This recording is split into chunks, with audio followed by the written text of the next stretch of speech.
ഈ വംശത്തിന് ലഭിച്ച ആ മൂക്കൂത്തി കേവലം ഒരാഭരണമല്ല, ഒരലങ്കാരവുമല്ല. മൂക്കൂത്തിയുടെ പുറകില് ഒരു വലിയ കഥയുണ്ടെന്ന് എന്റെ ഗുരു പറഞ്ഞിട്ടുണ്ട്.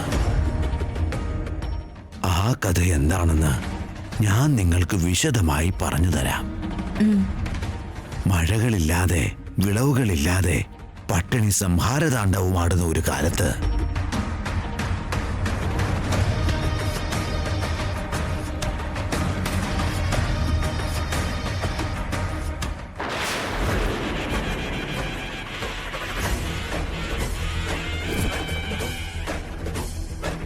തുളസിയുടെ അതേ ജാതകത്തിൽ പിറന്ന ഒരു പെൺകുട്ടിയെ നിങ്ങളുടെ വീട്ടിലെ മരുമകളാക്കി അവളെ കൊണ്ട് പൂജകൾ ചെയ്യിക്കണം. എല്ലാ വർഷവും അവിടുത്തെ മരുമകള് ഈ മൂക്കുത്തിയെടുത്ത് ധരിച്ച് ഈ സമ്പ്രദായങ്ങളെ മുന്നോട്ട് കൊണ്ടുപോകണം. അവർക്ക് ശേഷം അടുത്ത തലമുറയുമായി ബന്ധപ്പെട്ടവര് മകളോ നിങ്ങളുടെ മരുമകളോ ഇരു തലമുറകളായി കൈമാറി മുന്നോട്ട് കൊണ്ടുപോകണം. മുക്കുത്തിയെക്കുറിച്ച് വേദവതിയമ്മ പറഞ്ഞിരുന്നുവെങ്കിലും ഇത്രയും വിശദമായി പറഞ്ഞിരുന്നില്ല. അന്നത്തെ കാര്യങ്ങളൊക്കെ വെറുതെ ഒന്ന് ആലോചിക്കുമ്പോ തന്നെ ഹൃദയം തകർന്നു പോകുന്നു ഗുരു. മാത്രമല്ല, ഈ വംശം കാരണം കുറെ ഗ്രാമങ്ങൾ സുഭിക്ഷമായി നിലനിൽക്കുന്നതില് വളരെ സന്തോഷം തോന്നുന്നുണ്ട്. ആ മൂക്കൂത്തി അണിയുന്നവര് ഏറ്റെടുക്കുന്നത് വലിയൊരു ഉത്തരവാദിത്വമാണ്. ആചാരങ്ങളെ ചേർത്ത് പിടിക്കുന്നത് അതത്ര ചെറിയൊരു കാര്യമല്ല. ഒരു ചെറിയ തെറ്റ് സംഭവിച്ചാലും ഇതെല്ലാം സ്വീകരിക്കുന്നവരുടെ ജീവിതം അപകടത്തിലാകും. ഒരുപാട് ജന്മങ്ങളുടെ പുണ്യമുള്ളവർക്കേ അത് സ്വന്തമാകൂ. വേദവതി അമ്മയുടെ ജാതകവും നിങ്ങളുടെ മകളുടെ ജാതകവും ഒന്നായത് നിങ്ങളുടെ മകള് ചെയ്ത പുണ്യം. എന്തു പുണ്യാണോ എന്തോ, ജാതകമൊക്കെ ശരിയായി വന്നെങ്കിലും അവൾക്ക് ഈ പൂജകളും നിഷ്ഠകളും ഒന്നും അറിയില്ല. നാളെ അവൾ ഇവിടുത്തെ മരുമകളായ ശേഷം എന്താകുവോ എന്തോ.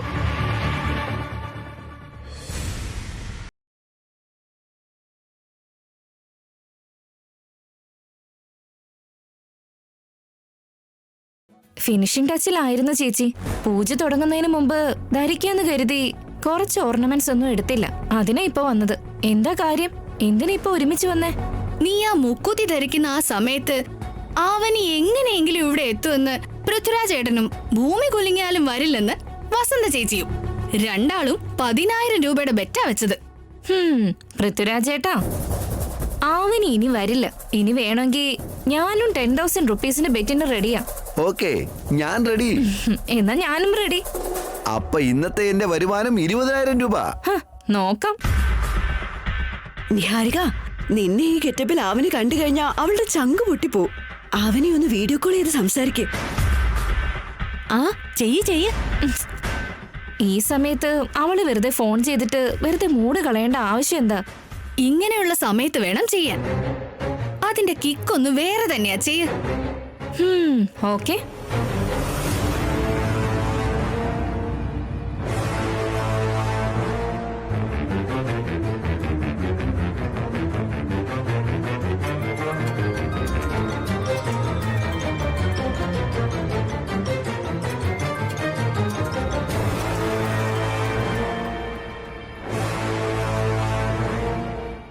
ഹായ് ചക്കരേ.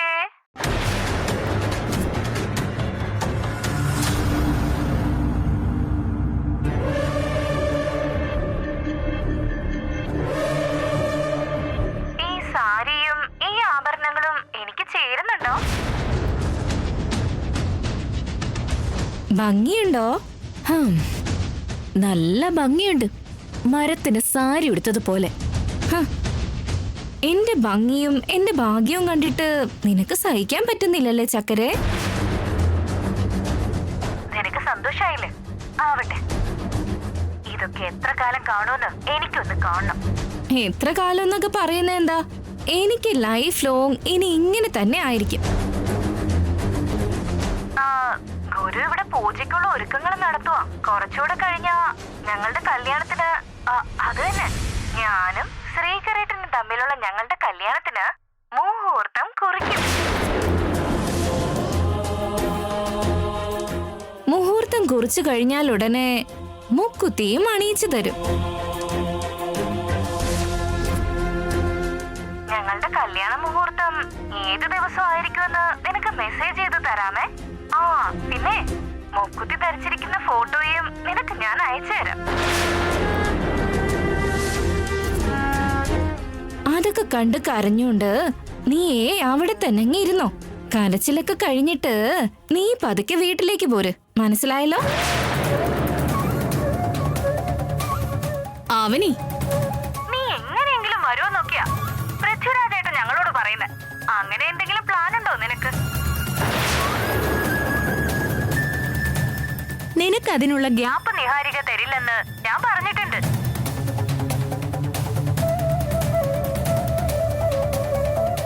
അവനി, അമ്മയും അച്ഛനും തമ്മിൽ 10,000 രൂപയ്ക്ക് ബെറ്റ് വെച്ചിട്ടുണ്ട്.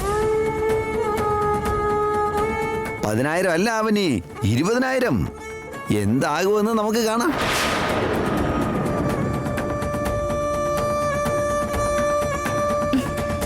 പൃഥ്വിരാജേട്ടനെ ഒരു കാര്യമില്ലാതെ ബെറ്റ് വയ്ക്കുന്നതാ.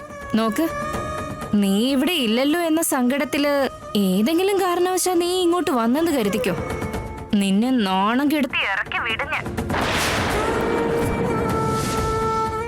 അങ്ങനെ വന്നാ പിന്നെ അത് ഉളുപ്പില്ലാത്ത പോലെയാ. ശരിയല്ലേ ലാവണ്യ? ശരിയാ. പാവം അവനിയുടെ മുഖം കരിഞ്ഞു പോയ മസാല ദോശ പോലെ ഇരിക്കുന്നുണ്ട്.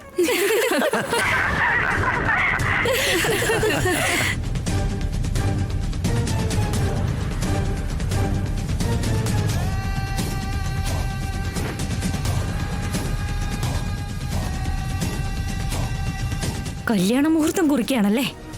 നിഹാരികയ്ക്ക് മുക്കുത്തി കൊടുക്കുന്നുണ്ടല്ലേ. അപ്പോ നിഹാരിക പ്ലാൻ ചെയ്ത് അവനെ ഇങ്ങോട്ട് പറഞ്ഞയച്ചതാണല്ലേ.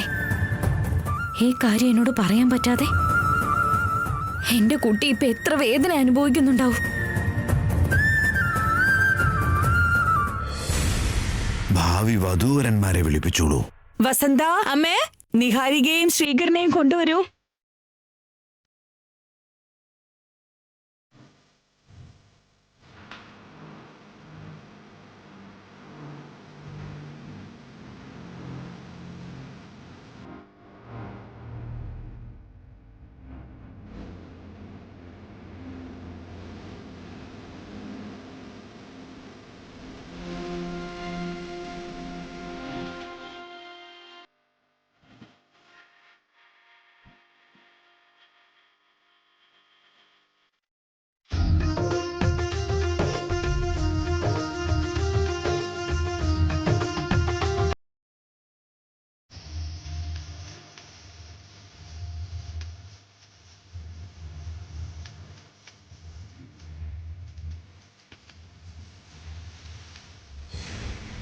അളിയോ, എന്തോ കളഞ്ഞു പോയതുപോലെ ഇരിക്കുന്നുണ്ടല്ലോ. ഒന്ന് ചിരിക്ക്. നഷ്ടപ്പെട്ടു പോയി. എന്റെ മനസ്സമാധാനവും പോയത്. ഇനിയും എന്തൊക്കെ നഷ്ടപ്പെടുമെന്നുള്ള പേടിയായി എനിക്ക്. പൊട്ടു തൊട്ടോളൂ.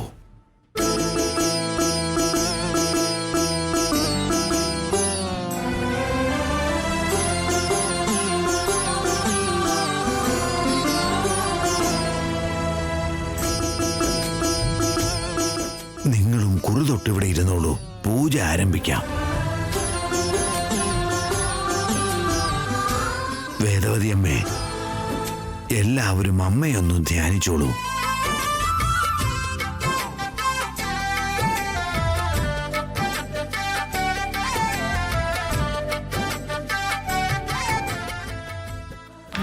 അവനി, താൻ ഈ നിമിഷം എൻ്റെ ഒപ്പം ഇല്ലാതിരിക്കാം. പക്ഷേ എൻ്റെ മനസ്സ് മുഴുവൻ തൻ്റെ അടുത്ത. മറ്റൊരു വഴിയുമില്ലാഞ്ഞിട്ട എൻ്റെ നിവർത്തികേടുകൊണ്ട് എങ്ങനെയൊക്കെ ചെയ്യുന്നേ. താൻ എന്നോട് ക്ഷമിക്കേ.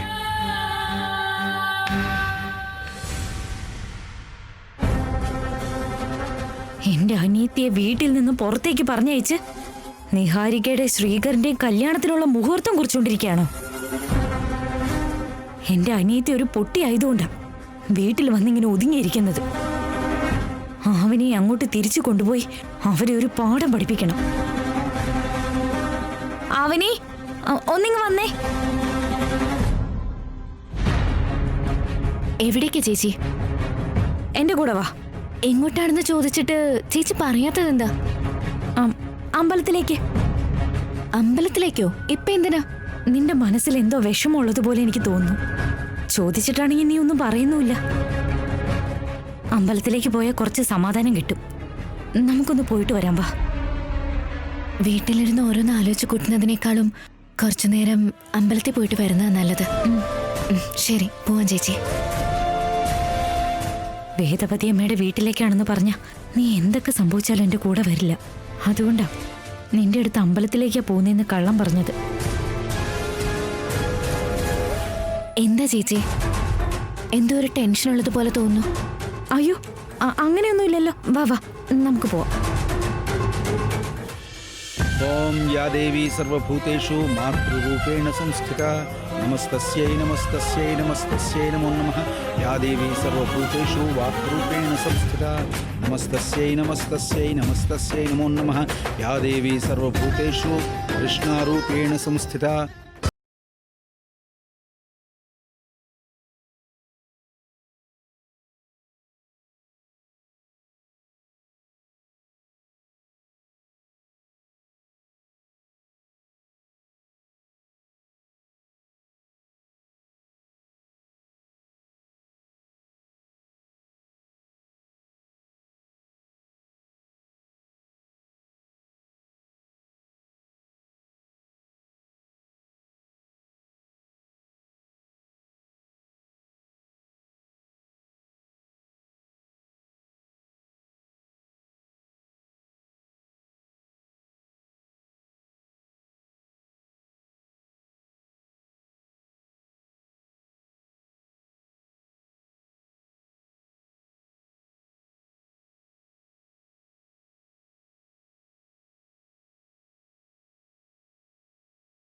ഇപ്പൊ എന്തിനെ കുറിച്ചാ ചേച്ചി സംസാരിക്കുന്നേ?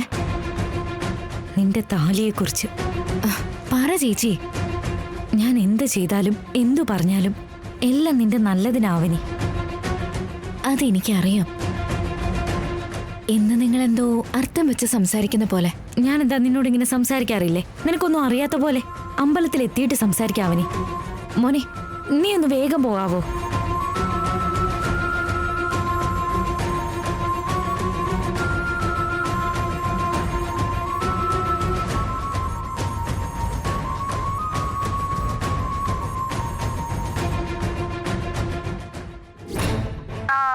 ഗുരു ഇവിടെ പൂജയ്ക്കുള്ള ഒരുക്കങ്ങൾ നടത്തുവാ. കുറച്ചുകൂടെ കഴിഞ്ഞാ ഞങ്ങളുടെ കല്യാണത്തിന്, അത് തന്നെ, ഞാനും ശ്രീകരേട്ടനും തമ്മിലുള്ള ഞങ്ങളുടെ കല്യാണത്തിന് മുഹൂർത്തം കുറിക്കും. എന്റെ ജാതകം അവരർഹിക്കുന്ന ജാതകം അല്ലായിരിക്കും. എന്നാലും അന്ന് ഞങ്ങളുടെ കല്യാണം ഒരു നല്ല മുഹൂർത്തത്തില് നടന്നതെന്ന് ഞാൻ വിശ്വസിക്കുന്നത്. എന്നിട്ടും ഇപ്പോ എന്റെ ഭർത്താവും മറ്റൊരു പെണ്ണിന്റെ കഴുത്തിൽ താലി കെട്ടാനായി മുഹൂർത്തം കുറിക്കാൻ വേണ്ടി പോവാണ്. ഭഗവാനെ, നിനക്കിതൊന്നും അനീതിയായി തോന്നുന്നില്ലേ? എന്താ നീ ആ ചടങ്ങിനെയൊന്നും തടയാത്തത്? ഏതെങ്കിലും ഒരു വിധത്തിൽ തടഞ്ഞൂടെ?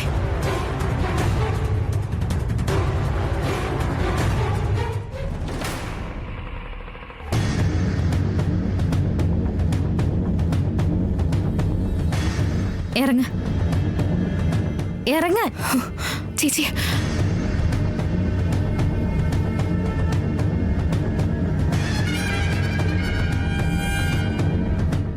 ശ്രീകരേട്ടന്റെ വീട്ടിലേക്ക് എന്തിനാ എന്നെ കൊണ്ടുവന്നത്? ശ്രീകരന്റെ മാത്രം വീടാണോ ഇത്?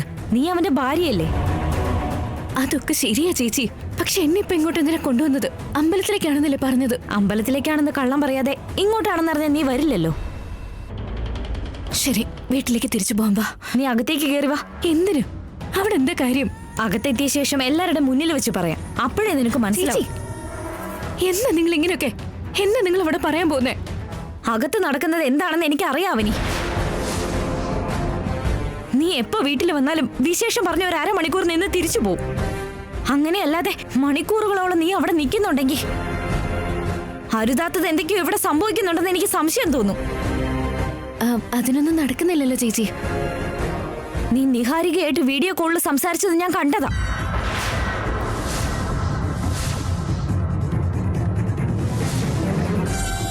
അപ്പോഴാ എന്റെ സംശയം സത്യമായത്. ഈ വീട്ടിൽ നിന്റെ ഭർത്താവിന്റെ മറ്റൊരു പെണ്ണിന്റെ കല്യാണ മുഹൂർത്തം നോക്കുമ്പോ അത് തടയാൻ വേണ്ടി എന്തെങ്കിലും ഒന്ന് ചെയ്യാൻ നിൽക്കാതെ വീട്ടിൽ വന്നിരിക്കുന്നോ? നിനക്ക് ഇത്രയ്ക്ക് ബുദ്ധിയില്ലാതായോ? നിനക്കതിന് പറ്റിയില്ലെങ്കിൽ നിനക്കത് എന്നോടെങ്കിലും ഒന്ന് പറഞ്ഞൂടെ? ഞാൻ എന്തെങ്കിലും ഒരു ഉപായം ആലോചിക്കില്ലേ?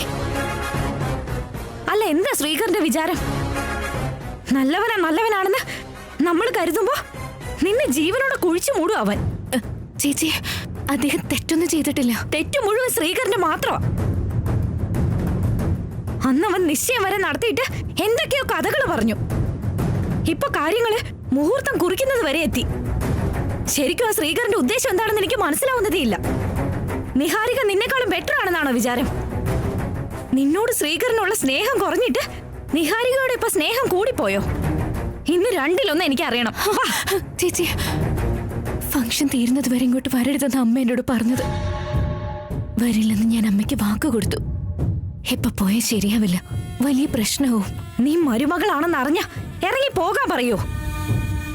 വാക്ക് കൊടുത്തത്രേ വാക്ക്. വലിയ കാര്യമായി പോയി. ചെയ്യുന്ന കാര്യങ്ങൾക്ക് അർത്ഥവും അതിലും ഒക്കെ വേണം. ജീവിതം ബലി കൊടുക്കേണ്ടി വരുന്ന ത്യാഗം ചെയ്ത ആർക്കാ നഷ്ടം? ജീവിതകാലം മുഴുവൻ ആരാ കരയേണ്ടി വരിക? നീയോ അതോ അവരോ?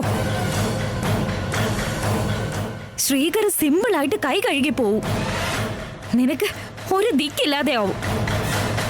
നിന്റെ കഴുത്തിലുള്ളത് താലിയാണോ അതോ വെറും ചരടാണോ? ഇങ്ങോട്ട് വാ ചേച്ചി. വേണ്ടത് അവരെ വിവാഹ പത്രിക എഴുതി കഴിഞ്ഞ പിന്നെ നിനക്ക് ഒന്നിനും കഴിയില്ല. ആചാരപ്രകാരം മൂക്കൂത്തി അവൾ ധരിച്ചു കഴിഞ്ഞ നിന്റെ ജീവിതം പിന്നെ നശിച്ചു പോവും. മനസ്സിലായോ? നീ കൂടെ വരുമെന്ന് ഇപ്പൊ സത്യം ചെയ്യ.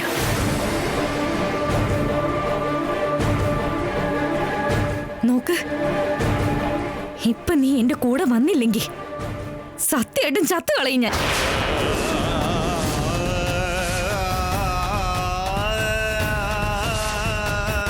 കൺമുന്നിൽ നിന്റെ ജീവിതം നശിക്കുന്നത് കാണുമ്പോ കണ്ട് സഹിച്ചു നിൽക്കാനുള്ള ശക്തി എനിക്കില്ല.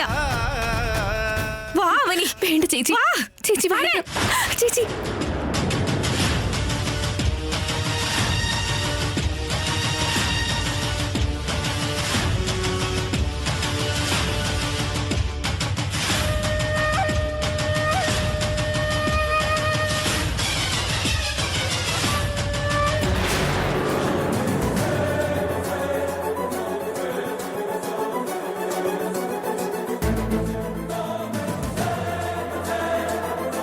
വേദവതിയമ്മേ, തീയതി, നക്ഷത്രം, രാശി, വാരം എല്ലാം ഞാൻ വിശദമായി പഠിച്ചു.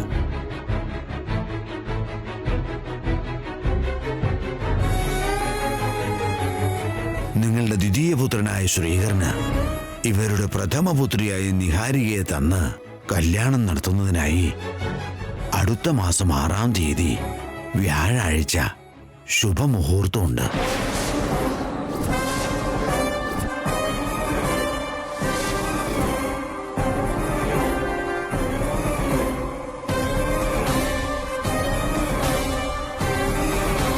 ഗുരു പറഞ്ഞ മുഹൂർത്തത്തില് ഏതായാലും നമുക്ക് വിവാഹം ഉറപ്പിക്കാം. വരുന്ന മാസം 6 പറയുമ്പോ ഇനിയും ഒരുപാട് ദിവസങ്ങളില്ലേ വേദവതിയമ്മേ? അതേ ഗുരു, ഒരുപാട് ലേറ്റ് ആവും. അതിനേക്കാളും മുമ്പ് ഏതെങ്കിലും നല്ല മുഹൂർത്തം ഉണ്ടോ നോക്കാൻ പറ്റുമോ? വേദവതിയമ്മയുടെ മരുമകളാകാന്ന് പറഞ്ഞ പല ഗ്രാമങ്ങളുടെയും ആരാധ്യ ദേവതയാണെന്നർത്ഥം. അത്തരം കല്യാണങ്ങൾക്ക് തോന്നിയ പോലെ മുഹൂർത്തം കുറിക്കരുത്. ഗുരു എല്ലാ വിധത്തിലും ആലോചിച്ചിട്ടേ പറയൂ. കാര്യങ്ങളൊക്കെ അങ്ങനെ തന്നെ നടക്കട്ടെ അല്ലേ? ശരി, അല്ലാതെ ഇനിയിപ്പോ എന്ത് ചെയ്യാനാ? അങ്ങനെ തന്നെ ആയിക്കോട്ടെ. വേദവതി അമ്മേ,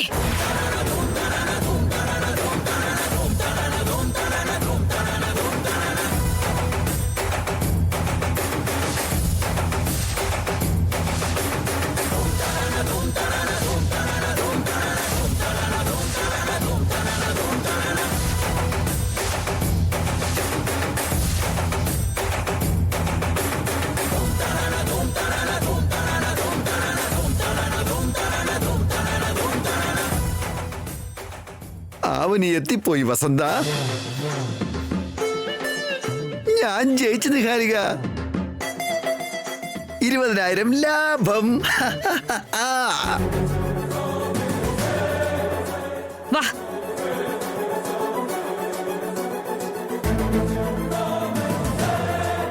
നിങ്ങളുടെ വാക്കിന് അവന് വില തരാറില്ലേ വേദവതിയമ്മേ?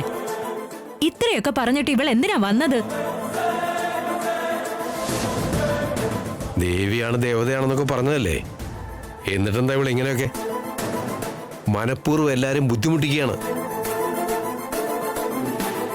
ഇവിടുത്തെ ഒരു ചടങ്ങും നല്ല പോലെ നടക്കാനായിട്ട് ഇവള് സമ്മതിക്കില്ല. ഇതാണ് പാല് കൊടുത്ത കൈക്ക് കൊത്തുക എന്ന് പറയുന്നത്.